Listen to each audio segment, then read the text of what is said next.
नमस्कार साथियों, जय आरसीएम। और काफ़ी दिनों बाद आया हूँ, इसके लिए माफ़ी चाहता हूँ। थोड़ी सी चैलेंज थी।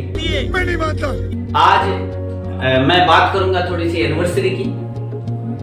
अभी 2023 की जो एनिवर्सरी गई है, मैं उसमें था। और उस एनिवर्सरी में सबसे पहले तो मैं ये कहना चाहूँगा सभी साथियों को कि अपने जीवन का 5 एनिवर्सरी आप लगातार देखें। यानी एनिवर्सरी जब भी हो, कई बार ऐसे होगा आपका अपलाइन एनिवर्सरी में जाएगा, कई बार अपलाइन नहीं जाएगा, कई बार आपका डाउनलाइन एनिवर्सरी में जाएगा, कई बार आपका डाउनलाइन एनिवर्सरी में नहीं जाएगा, लेकिन आपको वहां जाना चाहिए। अगर आपने अपने जीवन का आरसीएम का 5 एनिवर्सरी अगर आपने एनिवर्सरी हॉल में बिताया, तो गारंटी है इस बात की कि आपके जीवन में आरसीएम बाहर ला देगा। ये बात यहीं पे खत्म होती है। दूसरी बात कि इस बार के एनिवर्सरी में जो सबसे आकर्षण रहा वो रहा कि माननीय किरण बेदी जी, आप सब जानते हैं उनके बारे में, मुझे बहुत बताने की जरूरत नहीं है कि किरण बेदी जी आज वो शख्स नहीं है, आज वो शख्सियत है। और उन्होंने जो एनिवर्सरी के बारे में बोला, मैं आपको बता दूं, उन्होंने जब ये बात बताया कि प्रधानमंत्री को होना चाहिए इस जगह पे, आप उन्हीं के मुंह से सुनिए। आज की एनिवर्सरी में यहां प्रधानमंत्री जी होने चाहिए थे।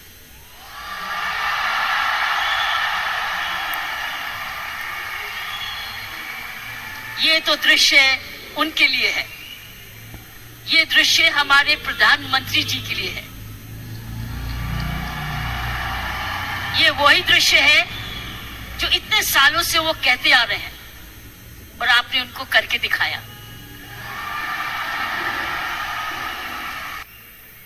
प्रियंका जी, आपको तो प्रधानमंत्री जी को बुलाना चाहिए था, आपने मुझे नहीं बुलाना चाहिए था। उन्होंने इसके बाद में बताया कि कम से कम निर्मला जी को तो होना ही चाहिए। आप इस बात को भी उन्हीं के मुंह से सुनिए। और अगर प्रधानमंत्री जी ना आते तो ये निर्मला जी के लिए भी था, क्योंकि इकोनॉमिक डेवलपमेंट भी उसी का है। ये दृश्य उनके लिए है जो आप हर व्यक्ति, हर महिला, हर पुरुष, खासकर मेरी बहनें इस देश को किस ओर ले जा रही हैं, इकोनॉमिक इक्वालिटी, इकोनॉमिक डेवलपमेंट की तरफ। और इसके बाद उन्होंने बताया कि ये जो चमत्कार है वो उस इंदिरा गांधी इंडोर स्टेडियम के हॉल में कम से कम 15,000 से ज्यादा महिलाएं जो भारत को सशक्त करने के लिए वहां पे थी। उन्होंने बताया कि आखिर ये चमत्कार 5 साल में हुआ कैसे। आप सुनिए उन्हीं के मुंह से कि उन्होंने क्या कहा। जिस प्रकार आरसीएम तरक्की करता जा रहा है, करता ही जाएगा। मैंने प्रियंका जी को बोला कि मुझे बिलवाड़ा को मैं इनवाइट करूं, मुझे आपके ये चमत्कार को आकर देखना है। मैं बिलवाड़ा जाकर इस चमत्कार को देखना चाहती हूं कि एक परिवार ने थोड़े समय में ये चमत्कार किया कैसे। ये एक हिस्टोरिकल है, ये एक इंटरनेशनल स्टडी है कि किस प्रकार मार्केटिंग घर घर पहुंच सकती है। इसलिए मैंने इनको रिक्वेस्ट की है कि मुझे एक दिन समय दे, मैं बिलवाड़ा आकर आपके काम को देखना चाहती हूं और समझना चाहती हूं। ये एक राष्ट्रीय स्टोरी है, ये एक नेशनल सक्सेस स्टोरी है, ये राष्ट्रीय सफलता की स्टोरी है। किस तरीके से विमेन एम्पावरमेंट की जा सकती है। हम विमेन एम्पावरमेंट की बात करते हैं, आपने उदाहरण दिया है कि हर विमेन एम्पावर कैसे हो सकती है। ये उदाहरण है आपका, आपने कर दिखाया है। इसलिए मैं आपके तमाम परिवार को, आपके तमाम आरसीएम को आपका धन्यवाद करती हूँ। और इसके बाद में उन्होंने 3M के बारे में बताया। 3M क्या होता है। इसके बाद में उन्होंने 3H के बारे में बताया। और पुरुषों के अंदर M होता है, महिलाओं के अंदर 3H होता है, लेकिन आज इस हॉल में जितनी भी महिलाएं बैठी हैं उनके अंदर में 3H तो है ही, साथ में पुरुषों का जो 3M होता है वो भी है। आप उन्हीं के मुंह से इसका वृतांत सुनिए। महिला और पुरुष में मुख्य अंतर मैं आपको बताना चाहती हूँ। पुरुष में 3M होते हैं, 3M, M for mama, M for mother, 3M होते हैं, जिसकी वजह पुरुष की काबिलियत देखी जाती है और पुरुष भिन्न भी होता है महिला से। 3M, 3 गुण पुरुषों में है। एक है मसल पावर, जिसको शारीरिक ताकत कहते हैं। दूसरी है मनी पावर, क्योंकि वो कमाता है, वो कमाऊ समझा जाता है। कोई उसको ये नहीं कहता तू घर ही बैठ जा, वो तू माँ बाप की खाना मैं नहीं देखा, उसको सारे जने गुस्सा करते गए तू जाके कमाया क्यों नहीं, चाहे कुछ भी कर। और तीसरा मोबिलिटी, और मोबिलिटी शुरुआत से है। जब मानवता का जन्म भी हुआ, महिलाओं घर का बने, जब वो बच्चे होने लगे तो उनको अब झोंपड़ी चाहिए थी, तो आदमी लोग शिकार करने जाते थे और जो लड़की थी, औरत थी, वो घर रहती थी अपने परिवार को चलानी, तो ही खेती बाड़ी शुरू हुई। ये हिस्ट्री है ऑफ मैनकाइंड। सो ये जो है पुरुष के 3 गुण, महिलाओं के भी 3 ऐसे गुण हैं। पहला गुण है उसमें जबरदस्त हार्ट है, हार्ट, H, उसके है 3H। महिलाओं के है 3H, पुरुष के 3M, महिलाओं के है 3H। पहला है उसके पास हृदय है। अगर उसके पास ये नहीं है तो उसके पास दिल है, जिसको प्रियंका ने बोला, उसमें ममता है, उसमें प्यार है, उसमें दया है।